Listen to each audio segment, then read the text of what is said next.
Loudness was formed in 1981 in Osaka, Japan by a couple guys who'd spent the previous few years playing in a fairly successful pop band called Lazy. And before we get to Loudness, we have to talk about Lazy because they're kind of fascinating. Despite taking their name from a Deep Purple song and wanting to play heavier music, Lazy got pushed into a poppier direction by managers and producers. Hello, hello, hello. Hello, hello, hello. 悲しい顔はよせよちょっと笑っておくれ They put out 5 albums between 1978 and 1980, which overall have a very 70s sound that ranges from bubblegummy boy band pop to general light rock and even some disco elements. It's actually pretty fun for what it is, but it also doesn't hurt that the guitar playing is already fantastic.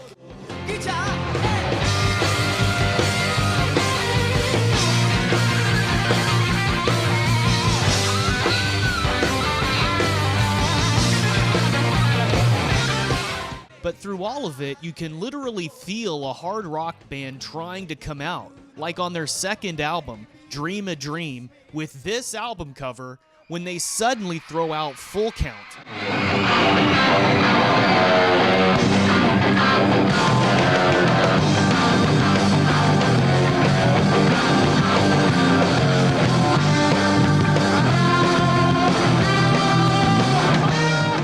It's like you're sitting there listening to a peppy light rock album, and then out of nowhere, there's a Van Halen solo.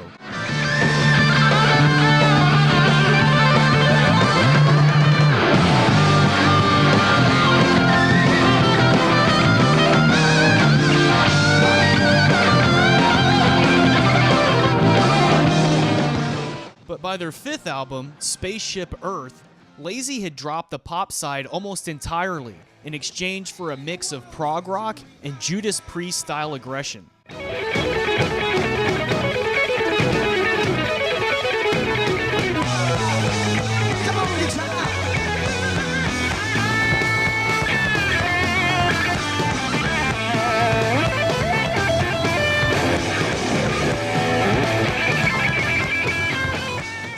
The guys were clearly ready for something different, and in the early months of 1981, Lazy would break up.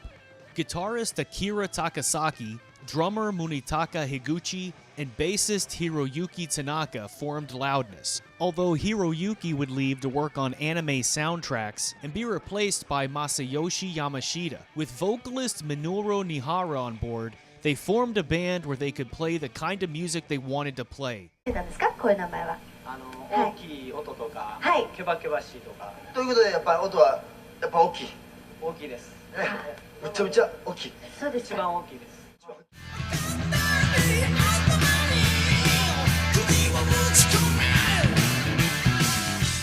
Loudness would release their first album, The Birthday Eve, in November of 1981.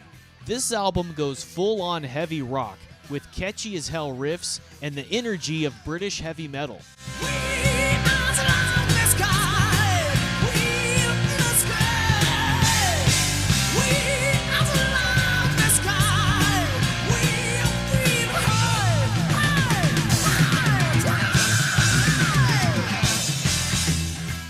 Plus, free from the restrictions of Lazy, we start to get some truly epic Akira Takasaki solos.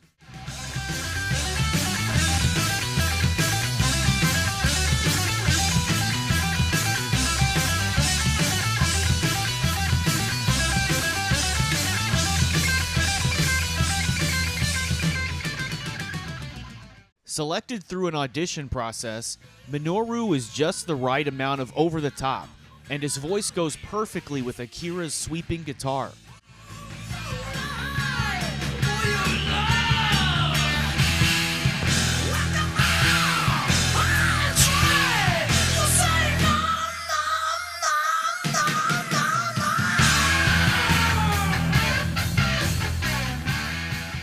Once again, there's a strong Judas Priest vibe, but also just a Western rock influence in general.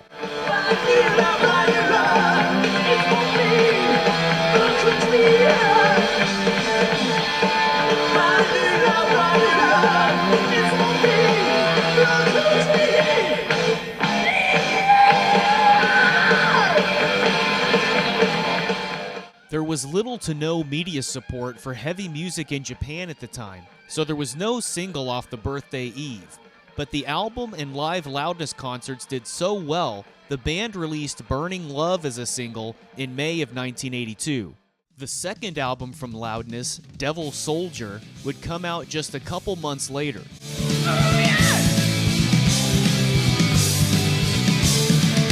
Apparently that baby from the cover of the first album has been born, leaving his crystallized womb thing cracked open and empty.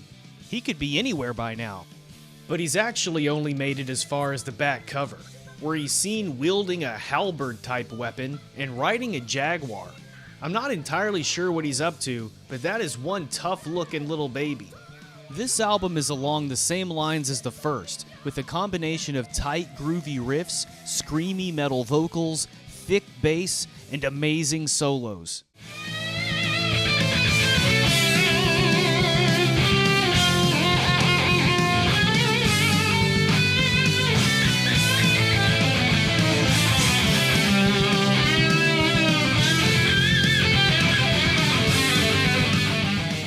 And that energy carried over to their sold-out live shows, which helped the band grow a massive following across Japan.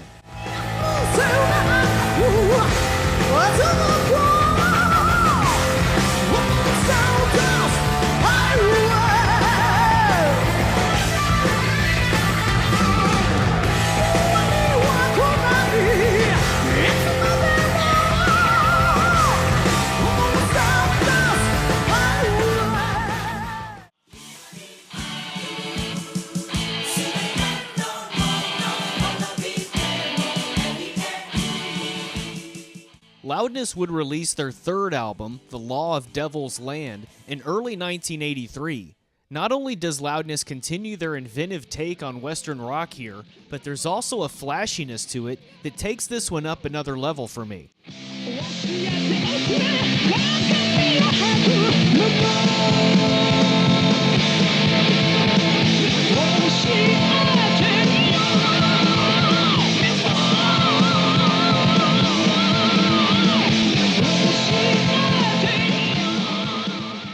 With those insane riffs and Akira's optimistic solos, it feels like a blend of Judas Priest and Iron Maiden, with touches of Van Halen, Queen, and Yngwie Malmsteen.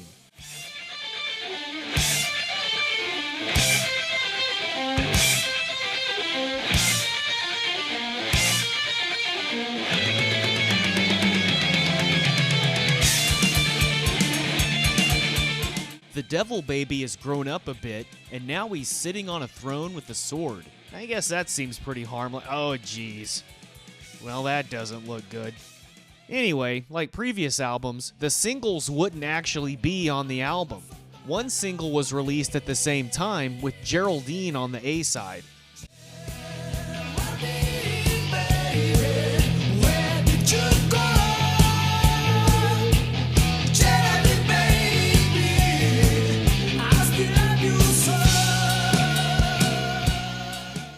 They'd release another single towards the end of the year, with Road Racer on the A-side.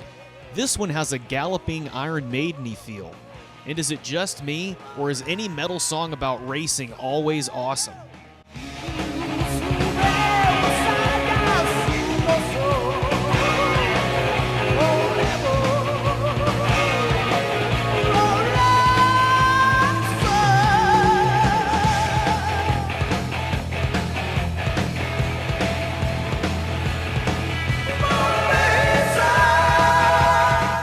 After the release of The Law of Devil's Land, Loudness would embark on their first international tour, going through the United States and then Europe. They'd end up staying in Europe to record their fourth album, Disillusion.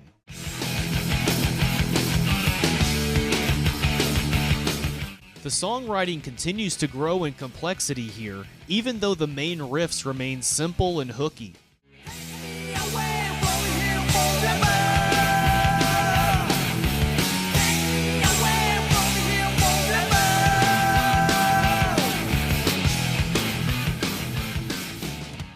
The whole album is really an excellent blend of hard rock styles, from thrash and gut punch hard rock tracks to the rainbow-esque single Milky Way.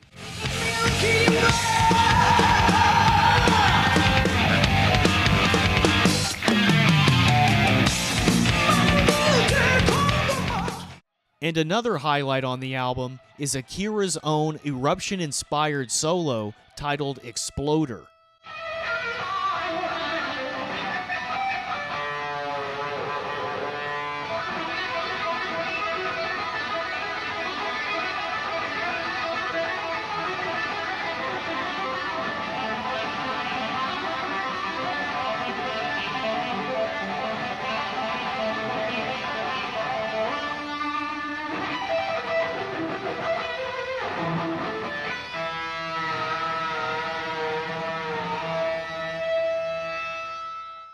With growing attention from the States, Loudness would re-record the vocals for an English version of Disillusion to appeal more to Western audiences, which seems kinda weird since a lot of the lyrics on the original version were in English anyway.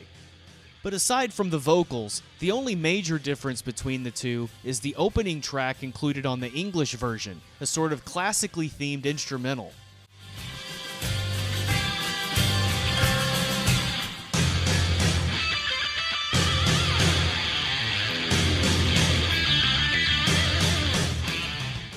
Loudness would sign with Atco Records, a subsidiary of Atlantic, to release Thunder in the East in 1985.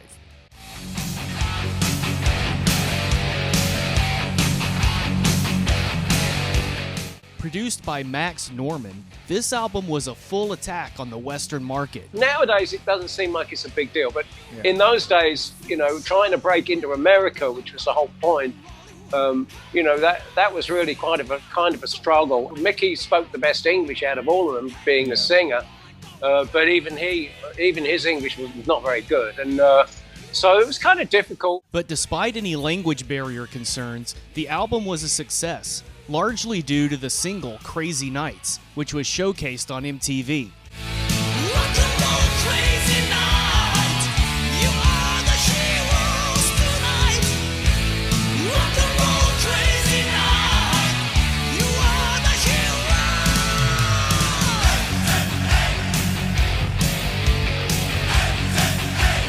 I remember asking them, you know, more than one occasion, you know, what does it mean? MZA, I love it. MZA. They were like, it doesn't mean anything, just sounds good. This album is so good. Every track really stands out, and again, there's just a nice mix, like the power ballad We Could Be Together.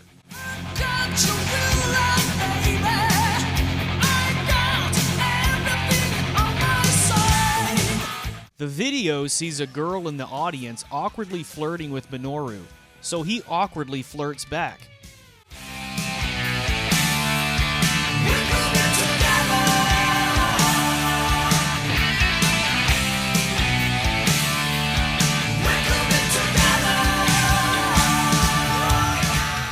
There was a VHS release at the same time, so technically every song on the album has a video, which are mostly made up of footage from the same performance.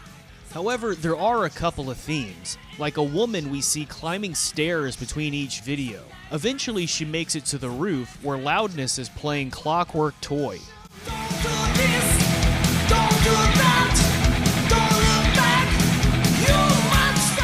I freaking love the bridge on this track. It's easily one of my favorite parts on the album. Don't try to tell me your fantasy.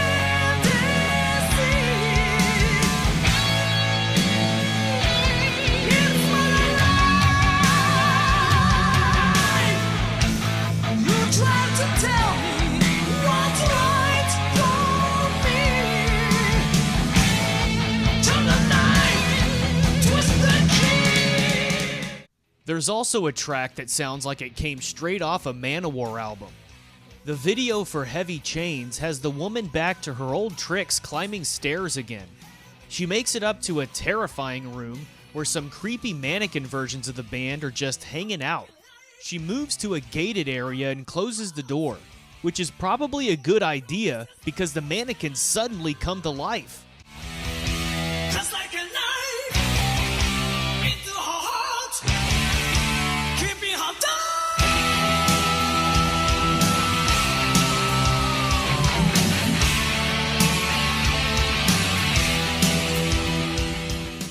As the mannequins are walking off, all of a sudden they mysteriously disappear. Then, perhaps even more mysteriously, they reappear just a couple seconds later. In No Way Out, things get really weird. The woman can somehow control the mannequins, and she leads them into an operating room. She starts to cut one of them open, while the others just sit there waiting. And if that wasn't disturbing enough, the mannequins have nipples.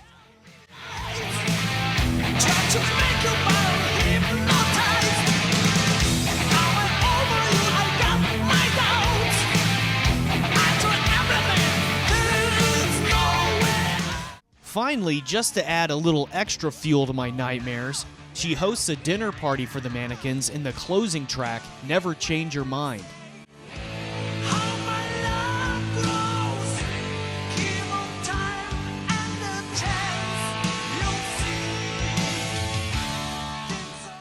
With nothing resolved or explained, she gets up and walks off to awesome, triumphant music she's done nothing to earn.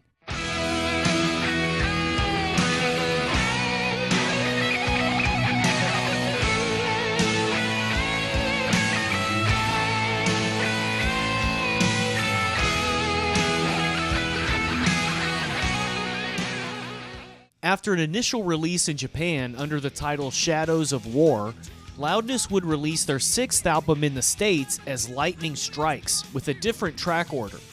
The US version starts off with the very LA-sounding single, Let It Go.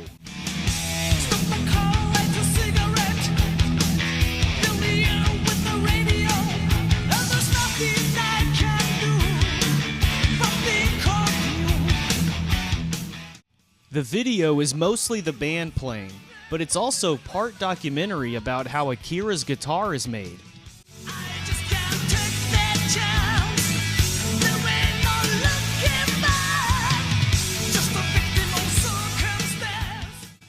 Apparently this guitar has magical powers though, because it suddenly flies off and teleports the band back to Japan for a very special cameo.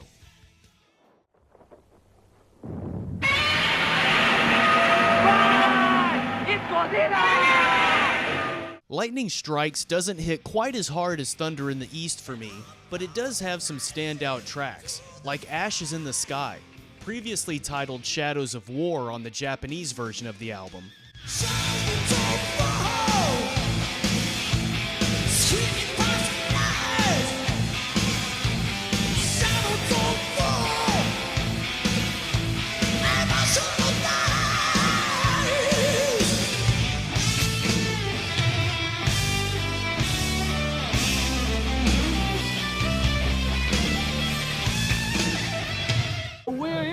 By Deep Purple, and this guitar player Akira, he's influenced by Rich Blackmore a lot.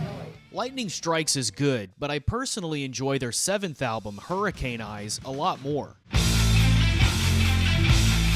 This one would get an English release first, followed by a Japanese version a few months later. It goes into even more of a glam direction, but it totally works for me. The single, This Lonely Heart, for example, is pretty good. It got a video with the band rocking out in a desert wasteland.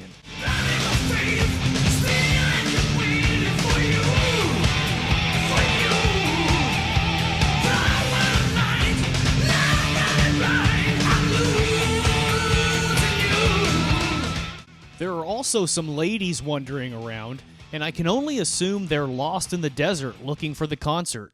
Yes, they're dressed like it's the post-apocalypse, but that's also just how people dressed in the 80s.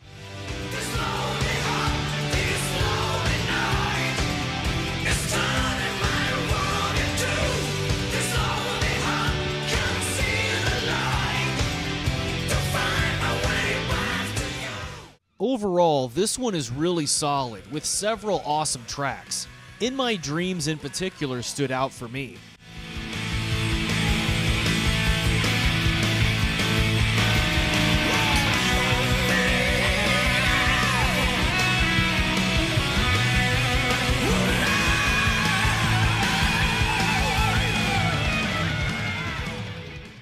The album closer, So Lonely, is a reworking of the album closer from Disillusion, Aries' Lament, and it's just as awesome here as it was before.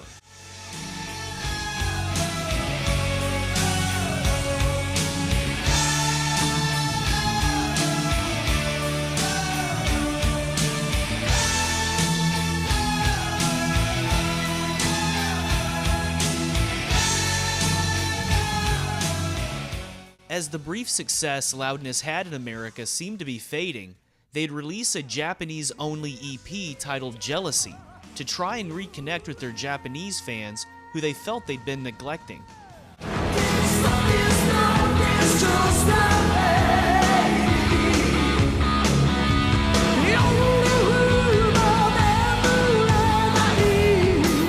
But the Western market was still apparently a priority, and following the release of the Jealousy EP, the decision would be made to replace Minoru with Mike Viscera, an American singer previously of the band Obsession.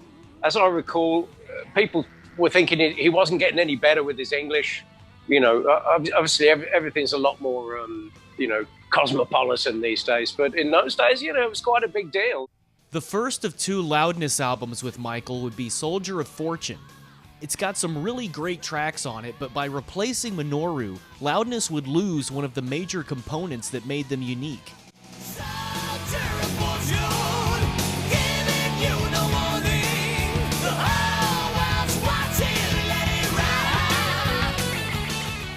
The single, You Shook Me, got a video shot at Bronson Canyon in Los Angeles. Tonight's the night, I'm bringing it out. I've got to know what it's all about. Hey babe, there ain't no way I'm gonna lose you. They rock so hard that it causes an avalanche and destroys the Hollywood sign.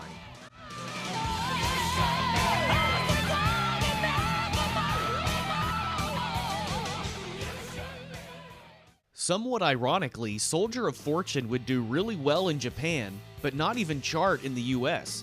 Still, Loudness would find themselves suddenly needing money.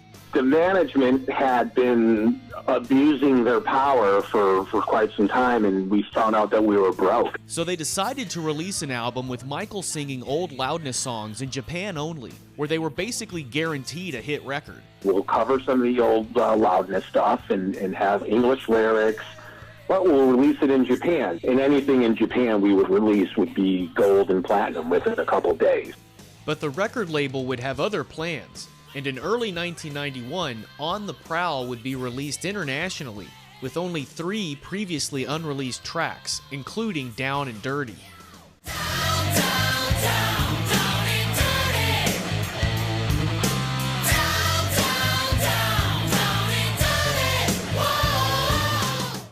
The rest would be either rearrangements of previously released material or straight covers, like In the Mirror.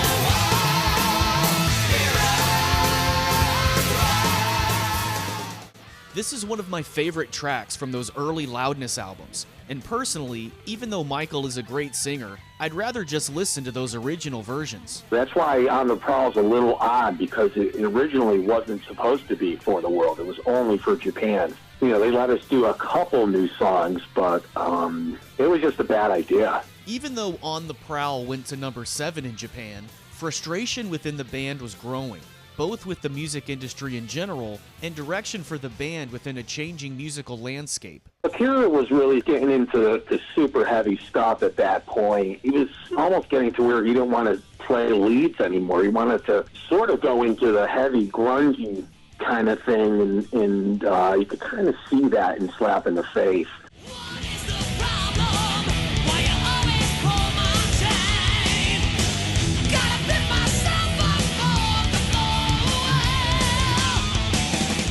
That was the last thing we did together in the studio, and it was a single, again, for Japan, get it out, make some money, promote it.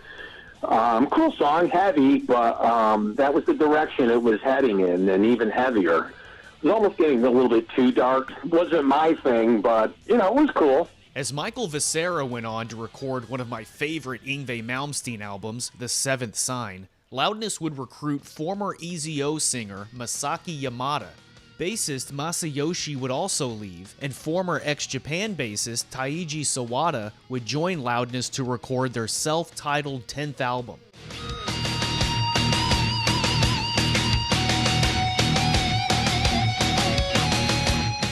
If you're gonna check out the heavier material from Loudness, this is definitely the album to go with.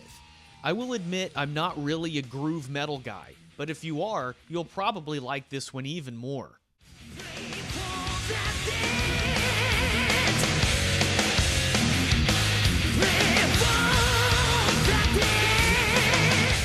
Still, this album is super easy to listen to. It's got the kick-ass riffs and Akira Takasaki solos you want, mixed in with the more Anthrax or Pantera styling.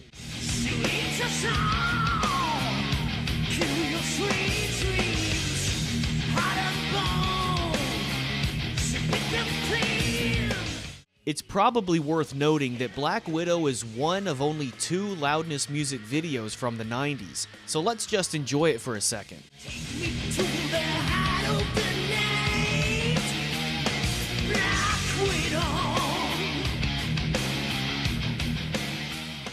There are also a couple superior standout tracks on this one, like Hell Bites and, of course, Racing the Wind.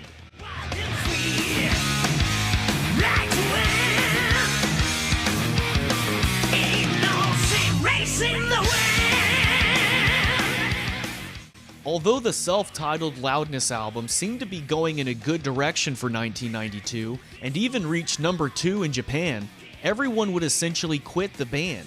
Akira would take a trip to India around this time and convert to Buddhism. He'd eventually return and talk Masaki into sticking around to record another album, along with former EZO drummer Hirotsugu Homa. Heavy Metal Hippies would kick off a series of borderline experimental albums for Loudness and Akira Takasaki.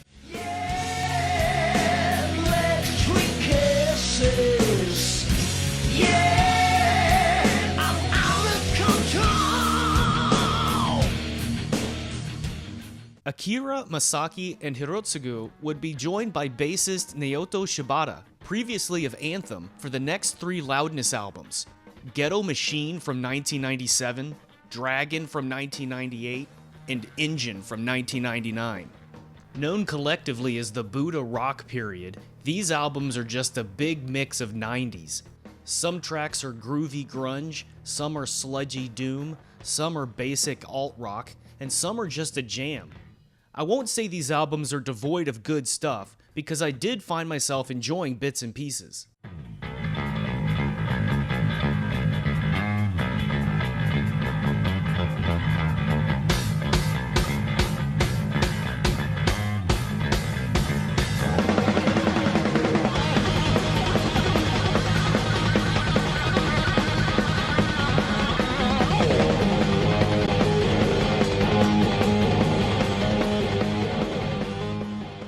But there is a rebellious streak running throughout these albums, which is illustrated best in their other 90s music video for the single Dog Shit.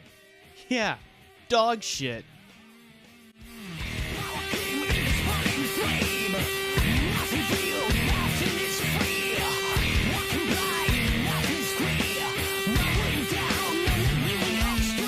I have to say, it's got a cool Rage Against the Machine thing going, and I can't help but kinda like it.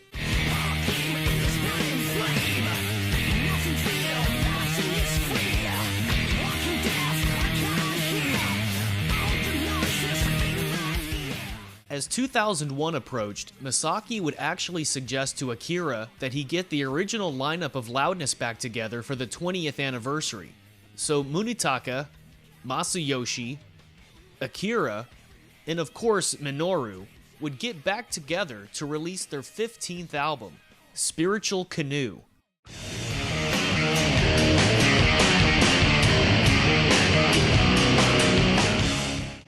While it's great to have the original lineup back, and the music is more focused, the overall presentation would stay pretty heavy, with a mix of groovy thrash like The End of Earth,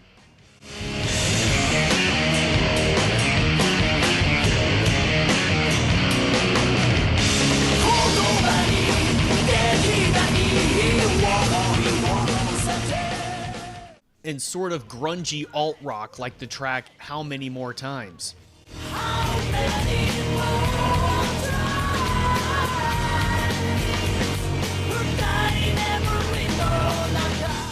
In fact, their next several albums are kind of hard to describe because while they have a similar feel overall, each one emphasizes a different aspect of their sound.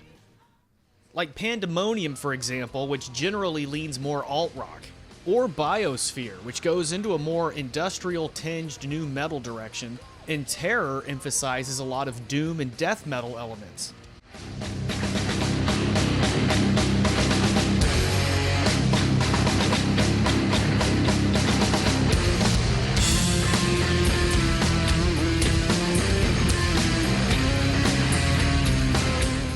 I am kind of oversimplifying these albums because there's just so many of them, but they're all really a mix of all those things. While the musicianship is still excellent and Akira's guitar playing is always amazing, this stretch of Loudness albums are still a bit too much on the nu metal side for my taste.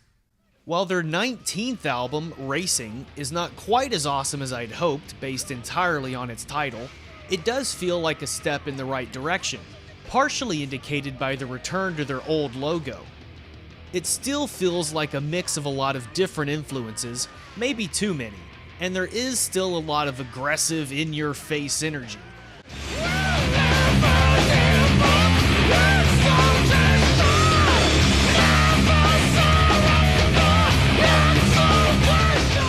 As well as more of the Pantera vibey groove-based stuff.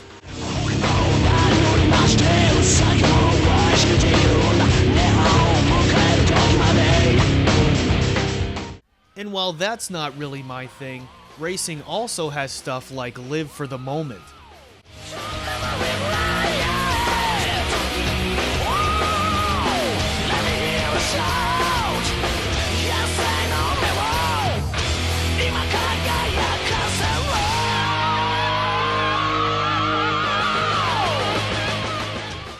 So there's a lot going on here. Loudness would release Breaking the Taboo in 2006 and Metal Mad in 2008, with essentially the same approach.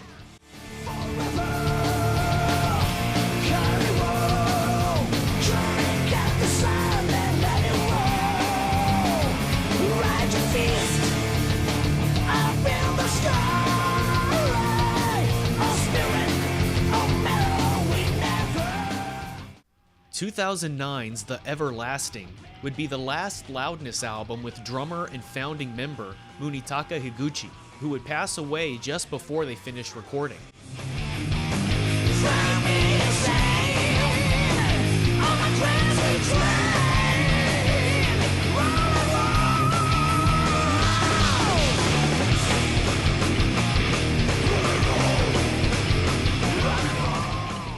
The single Hit the Rails is okay, but the track after it, Flame of Rock, is full-on badass.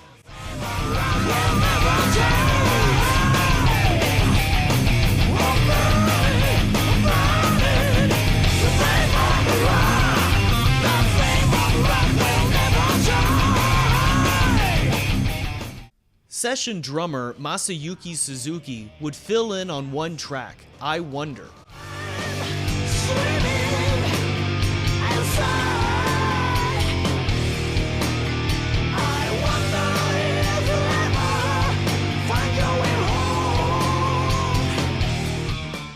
But Loudness liked working with him so much, they brought him on as Higuchi's full-time replacement. For his first full album with the band, King of Pain, they wanted to focus less on Akira's guitar work and more on Masayuki's awesome drumming.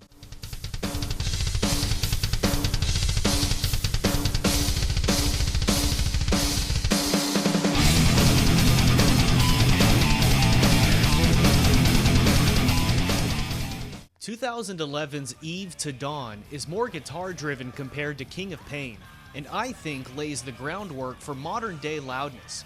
There are still a ton of different influences, but Akira's gotten really good at blending them together.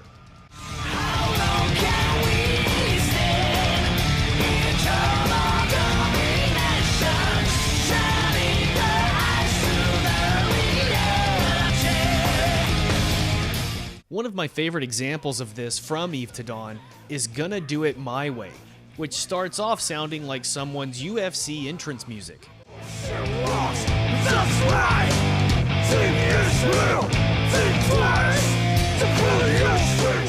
And then goes into a catchy, almost poppy chorus.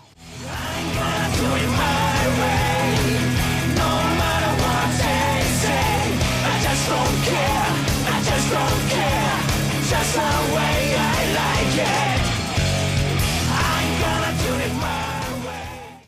2012's 2012 is another great entry along the same lines.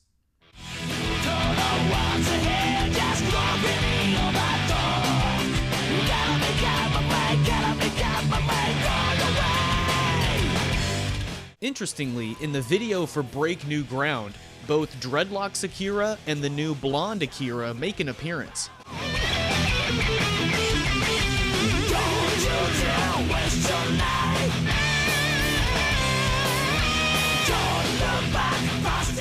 But for me, as far as the current lineup of Loudness goes, their 26th album, The Sun Will Rise Again, is where it's at.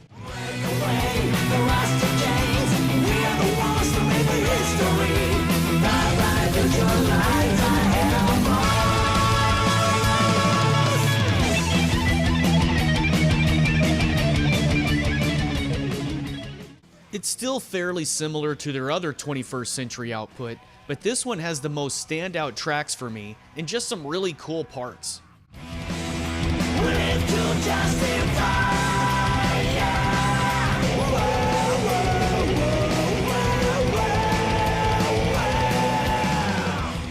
Plus, it ends with the excellent track Not Alone. Or doesn't if you have the US version. It's meant to be, they're intertwined like chains of creation. So don't you be afraid, 'cause you're not alone. The most recent Loudness album, Rise to Glory from 2018, is pretty solid too. What's great about the current version of Loudness is that you both know what to expect and don't know what to expect.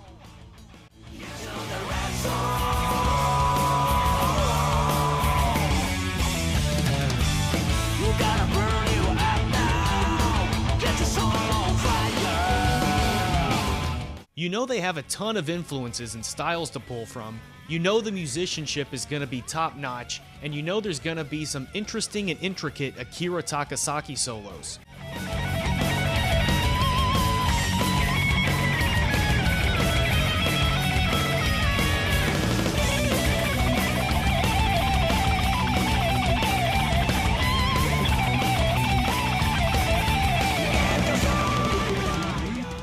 But it always comes together with creative twists, and you never know how those influences will manifest themselves.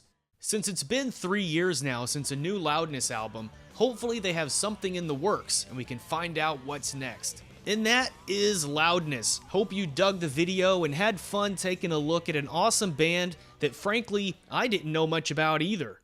Obviously their discography can be daunting. I'll admit it was for me. But if you're unfamiliar with Loudness, you're in for some kick-ass albums.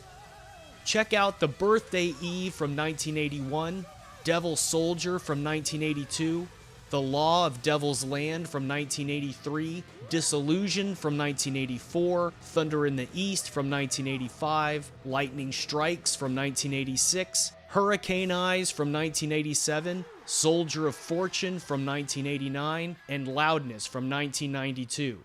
Where you get back into Loudness after this is kinda up to you.